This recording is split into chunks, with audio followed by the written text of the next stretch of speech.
Good morning to all of you. आज हम लोग बात करेंगे भारत की स्वास्थ्य सेवाएं के बारे में। मैं रोहित कुमार निराला, मैं एएनएम क्लासेस चलवाता हूं और ऑनलाइन टेस्ट हूँ। जिसको भी जुड़ना है केवल 500 रुपये में हमसे जुड़ सकता है।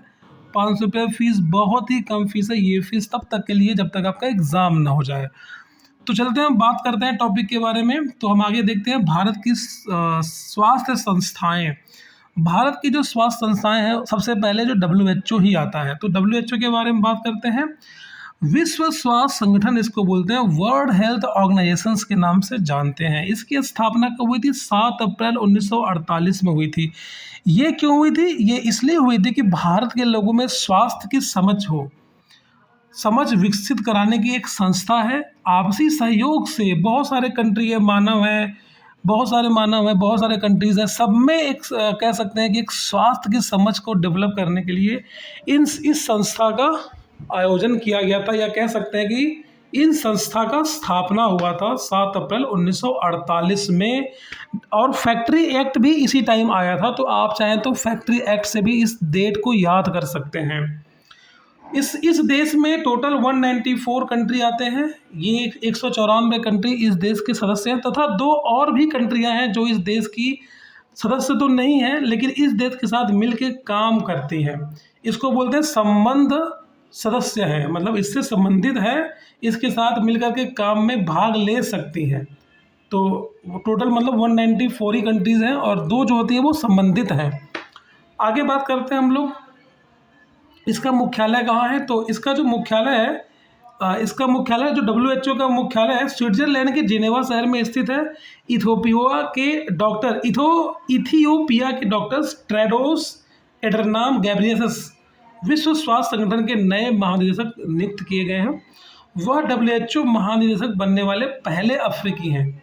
तो ऐसे भी क्वेश्चंस आते हैं, आप इसको पढ़ करके भी टिक कर सकते हैं, बहुत ईजी है। आगे देखते हैं सिंबल्स के बारे में। तो WHO का जो सिंबल है कुछ ऐसा आपको दिखेगा हर जगह। फिर ये आया कैसे था? तो ये ईयर 1945 में सैन फ्रांसिस्को सम्मेलन हुआ था। उसी सम्मेलन में संयुक्त राष्ट्र का गठन भी हुआ था। उसी गठन के समय विश्व स्वास्थ्य संगठन, जिसे हम लोग WHO बोलते हैं, उसके निर्माण की परिकल्पना कर ली गई थी। तो इसकी परिकल्पना कब हुई थी? 1945 में WHO की परिकल्पना कर ली गई थी। अब बाद में 7 अप्रैल 1948 को इसकी स्थापना भी कर दी गई थी। आगे देखते हैं इसमें हम लोग यूनिसेफ क्या होता है। यूनिसेफ का जो फुल फॉर्म होता है वो United Nations International Children's Emergency Fund होता है, मतलब ये बच्चों के लिए होता है। स्टार्टिंग में ये था लेकिन ओरिजिनली इसको हम लोग ये कह सकते हैं। यानी संयुक्त राष्ट्र की एक एजेंसी है जिसका मकसद बच्चों के अधिकारों की रक्षा करना होता है, उनके जीवन को बेहतर बनाना होता है। यूनिसेफ की स्थापना 11 दिसंबर 1996 को हुई थी। यूनिसेफ के बारे में कुछ बातें हैं जो कि आपको बताते हैं। ये बातें नहीं हैं, ये बच्चे हैं। ये बच्चों को दिखाया जा रहा है कि यूनिसेफ बच्चों के लिए काम करता है। आगे चलते हैं न्यू स्लाइड में। यहाँ आपको दिखाया गया कुछ नई बातें। यूनिसेफ का स्थापना द्वितीय विश्व युद्ध के बाद बच्चों को सहायता देने के लिए की गई थी। यूनिसेफ का काम बच्चों के लिए शोध और व्यावहारिक समाधान निकालना है। यूनिसेफ संयुक्त राष्ट्र की अन्य एजेंसियों के साथ मिलकर काम करता है। यूनिसेफ 190 से ज़्यादा देशों और क्षेत्रों में काम करता है। यूनिसेफ भारत के कमज़ोर से कमज़ोर बच्चों तक पहुंचने के लिए काम करता है।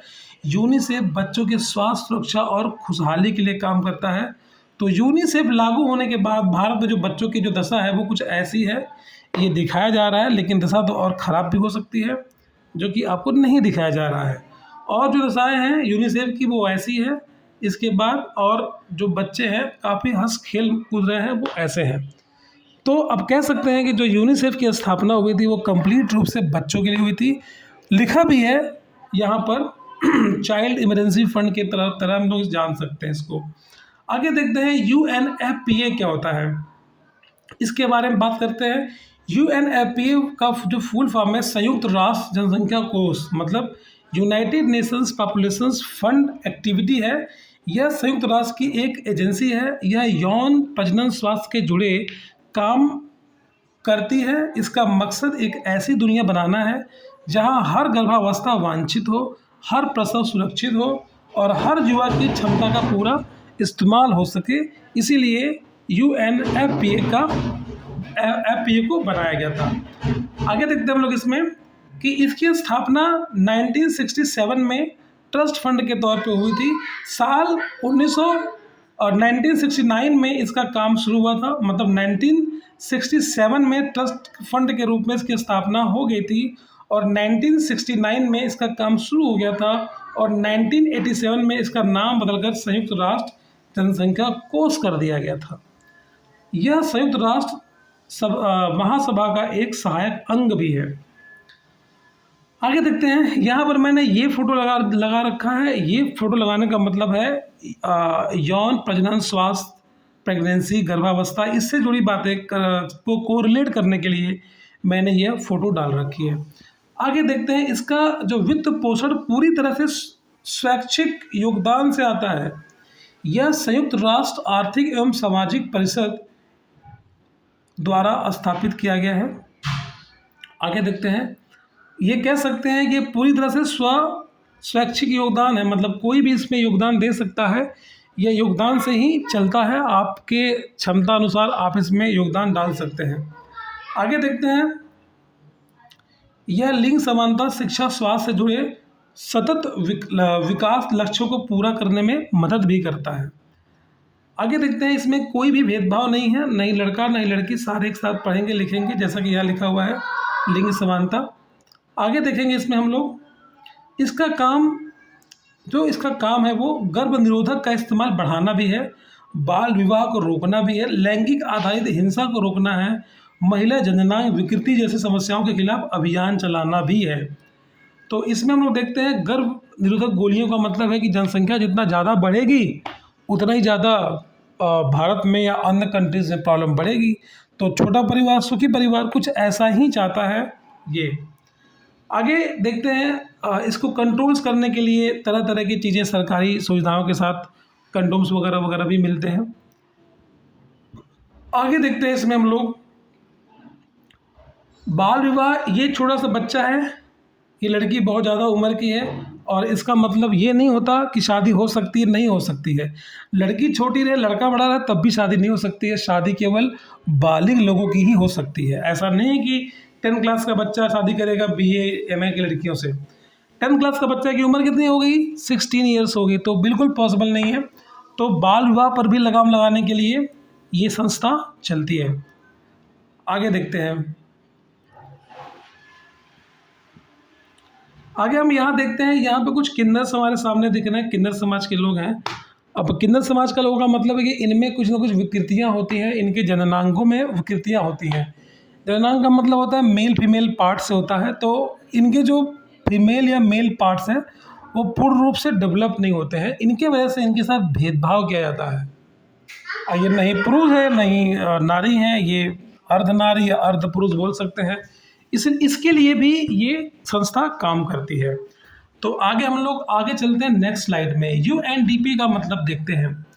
तो UNDP का फुल फॉर्म क्या है? संयुक्त राष्ट्र विकास, मतलब यूनाइटेड नेशंस डेवलपमेंट के बारे में बात करते हैं। ये प्रोग्राम है एक तरह का, यह संयुक्त राष्ट्र का एक हिस्सा है। इसका मकसद देशों को गरीबी से लड़ने में मदद करना है और प्रजातांत्रिक शासन लागू करना है। कानून व्यवस्था का शासन हो, ये भी मतलब पालन हो, ये भी करना है तथा और समावेशी संस्थानों का निर्माण करना होता है। तो UNDP जो है बहुत ही अच्छी संस्था है। इसके बारे में आगे देखते हैं। यहाँ पे कानून के बारे में बात करेंगे तो भारत आज भी डॉक्टर भीमराव अम्बेडकर के कानूनों पे चलता है। इन्होंने समता, समानता, दुनिया भर का जो अधिकार दिया है लोगों को। पहले नारियों को लोग जलाते थे, अब नहीं जला रहे हैं, मरने उनके पति के मरने के बाद। बहुत सारी चीज़ें होती हैं। खैर उसका तो आविष्कार उसके जो संस्थापक थे वो एक ब्रिटिश लोग थे जिनका नाम मुझे याद नहीं आ रहा है। उसके बाद राजा राम मनमोहन राय भी थे, उन्होंने भी काफ़ी मेहनत किया था। तो अब इसके बाद आगे चलते हैं, UNDP के काम देखते हैं क्या काम करता है। ये गरीबी कम करना इसका काम है, असमानताओं से लड़ना इसका काम है, लचीलापन बढ़ाना इसका काम है, आधारभूत ढांचों का विकास करना भी इसका काम है और प्रजातांत्रिक प्रशासन को बढ़ावा देना भी इसका काम है। देशों को सहायता आकर्षित करने और उसका सही इस्तेमाल करने में मदद करना भी इसका काम है। आगे UNDP का मुख्यालय न्यूयॉर्क शहर में है। यह संयुक्त राष्ट्र के सदस्य देशों में अपना पूरा फंड हासिल करता है। मतलब संयुक्त राष्ट्र के जो सदस्य देश हैं उनसे अपना ये पूरा फंड हासिल करता है। मतलब फंडिंग बहुत ज़रूरी है, तो हमें फंडिंग भी देखना है और फंडिंग का देखभाल भी करना है। थोड़ा बैटरी तो सही है, लाइट भी कम हो गई थी। आगे देखते हैं इसमें हम लोग, यहाँ पे क्या लिखा है। यहाँ पे जब हम क्लास लेते हैं ऑनलाइन तो कुछ चर्चाएं हुई थी कि ये राम राज क्या है, लोकतांत्रिक क्या है और राजतांत्रिक क्या है। तो ये जो रामायण आप सुनते हैं, महाभारत सुनते हैं आप, ये सारा का सारा जो है वो राजतांत्रिक है। इसका मतलब है कि राजा का बेटा राजा ही बनेगा, चाहे अंधा लंगड़ा लूला काड़ा या बेकार सा लुक्खा कैसा भी हो, राजा का लड़का है तो राजा बनेगा। प्रजा बेवकूफ़ है, प्रजा चुप मार के उसके हुक्म के अंदर चलेगी।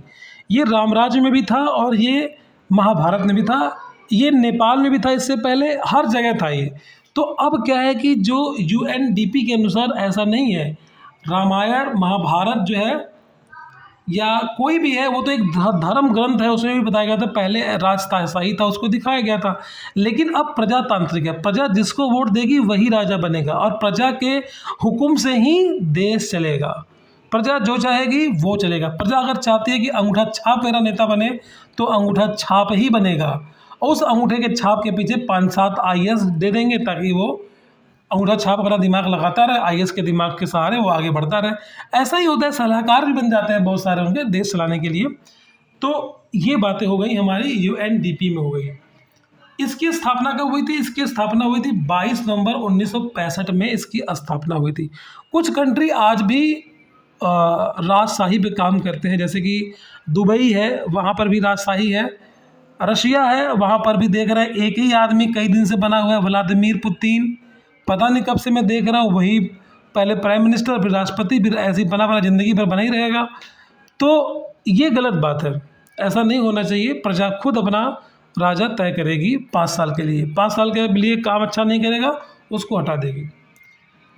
आगे देखते हैं वैसे विश्व बैंक के बारे में बात करते हैं। विश्व बैंक क्या होता है? विश्व बैंक वही होता है जहाँ से हम लोग लोन लेते हैं। वर्तमान में विश्व बैंक में 189 देश सदस्य हैं। ये देश विश्व से लोन ले सकते हैं। विश्व देश का सदस्य बनने के लिए किसी भी देश को पहले अंतर्राष्ट्रीय वित्त निगम का सदस्य बनना जरूरी होता है। विश्व बैंक विशिष्ट संस्था है। इसका मुख्य उद्देश्य सदस्य राष्ट्रों को पुनर्निर्माण और विकास के कार्यों में आर्थिक सहायता देना है। विश्व बैंक समूह 5 अंतर्राष्ट्रीय संगठनों का एक ऐसा समूह है जो सदस्य देशों को वित्त और वित्तीय सलाह देता है। इसका मुख्यालय कहाँ पे है? वाशिंगटन डीसी में इसका मुख्यालय है। इसको स्थापित कब किया गया था? 1944 में 1944 में इसको स्थापित किया गया था। आगे देखते हैं इसका सिंपल्स हमारे साथ। जो विश्व देश, भारत भी विश्व देश का एक सदस्य है और भारत भी इससे लोन लेता रहता है। भारत लोन लेता है विश्व बैंक से, और भारत से लोन लेते हैं ये भगोड़े और पैसा लेके भाग जाते हैं। भारत के लोग कुछ बोलते ही नहीं है, नेता पैदा सब, है ना। तो ऐसे ही तो हम लोग गरीब हो गए। आगे देखते हैं हम लोग आगे, खाद्य एवं कृषि संगठन के बारे में बात करते हैं। इसको बोलते हैं FAO, मतलब फूड एंड एग्रीकल्चर्स ऑर्गेनाइजेशन की बात करते हैं। इसमें हम लोग आगे देखते हैं खाद्य एवं कृषि जो संगठन है, संयुक्त राष्ट्र की एक विशेष एजेंसी है जो वैश्विक स्तर पर भूखमरी को समाप्त करने के लिए कार्य करती है। इसका उद्देश्य सभी के लिए खाद्य सुरक्षा सुनिश्चित करना है ताकि लोगों को स्वच्छ और सक्रिय जीवन जीने के लिए पर्याप्त मात्रा में उच्च गुणवत्ता वाला भोजन मिल सके। मतलब कह सकते हैं कि लोगों को अच्छा खाना मिल सके, उसके लिए ये FAO काम करता है। यहाँ क्या दिखाया गया है? यहाँ ये सब कुछ फसलें उगा रहे हैं वो दिखाया गया है। यहाँ पे देखो चावल है। हम पढ़ रहे हैं FAO पढ़ रहे हैं कि ये FAO काम करता है ताकि हर इंसान को अच्छी गुणवत्ता वाला चावल मिल सके। लेकिन गरीबों को जो राशन मिलता है सरकार द्वारा वो कुछ ऐसा मिलता है, और जो अमीर चावल खाते हैं वो कुछ ऐसा चावल खाते हैं। तो दोनों दिख रहा है। तो इट मीन्स कि हम कह सकते हैं कि जो FAO है वो पूर्ण रूप से फेल भी कह सकते हैं। वो फेल नहीं है, उसके अंडर जो सरकारें काम कर रही हैं वो फेल हैं। सरकारें क्यों दे रही हैं घटिया खाना भाई? क्यों घटिया राशन बेच रही हैं सरकारें? अच्छा राशन बेचे। आगे देखते हैं इसमें हम लोग, इसकी स्थापना कब हुई थी? तो इसकी स्थापना कब हुई थी? 1945 में हुई थी, जिसका मुख्यालय रोम या इटली शहर में है। मतलब FAO का मुख्यालय इटली में है। कुछ डेट्स हैं जो डेट हमें याद करने की बहुत ज़रूरी है, जो मैंने पढ़ाया उसके डेट्स हैं। यूनिसेफ कब आया था, पहले यूनिसेफ के बारे में बात करेंगे तो ये आया था 11 दिसंबर 1946 में आया था। उसके बाद WHO कब आया था, WHO आया था 1948 में आया था, उस समय फैक्ट्री एक्ट भी आया था। तो पहले क्या बोलेंगे, यूनिसेफ, फिर WHO, 46 में यूनिसेफ, 48 में WHO, फिर 65 में UNDP आया था, 65 में आया था, 1965 में, फिर UNFPA जब आया था 1967 में आया था। कुछ अगर हम लोग ऐसे नोट्स बना करके याद करेंगे तो ज़रूर याद हो जाएगा, कोई भी प्रॉब्लम्स नहीं आने की। इसी के साथ साथ बहुत सारे क्वेश्चंस हैं जो मैंने दे रखे हैं, ये सारे क्वेश्चंस आपको हमारे नोट्स में मिल जाएंगे। अगर आप चाहते हैं कि हमारे से जुड़ें और हमारे क्वेश्चंस को देखें, उसको सॉल्व करें, तो आप लोग ऐसे ही चीज़ों को देखते रहें और सॉल्व करते रहें और हमसे कांटेक्ट करें। अगर आप हमसे कांटेक्ट करते हैं तो हम आपको ढेर सारे टेस्ट ऐसे प्रोवाइड करा सकते हैं जो कि आपके सिलेक्शंस के लिए पूर्ण रूप से आपको हेल्प करेगा, और इसको सॉल्व करने के बाद आप श्योर एंड सर्टेन सेलेक्ट हो ही जाएंगे, इसमें कोई दो राय नहीं होगा। हमारे यहाँ डेली क्लास चलती है, डेली टेस्ट चलता है, एक क्लास के बाद एक टेस्ट चलता है, और उसी क्लास का टेस्ट जो हमने क्लास में लिया वही हम टेस्ट में देते हैं, जिसके वजह से आपके सिलेक्शन का जो चांसेस है वो कम से कम 90 से बढ़ करके वो 100% आ जाएगी। अगर आप हमारी क्लास करते हैं तो आप 100% सेलेक्टेड हैं, क्योंकि आप per day 30-40 questions per day solve करते हैं। तो इसी के साथ दीजिए इजाज़त। Thank you very much class को देखने के लिए। अगर वीडियो अच्छा लगे तो चैनल को लाइक करिएगा, शेयर करिएगा और सब्सक्राइब भी कर लीजिएगा, ताकि आपके पास नए नए वीडियोस पहुंचते रहें। Thank you very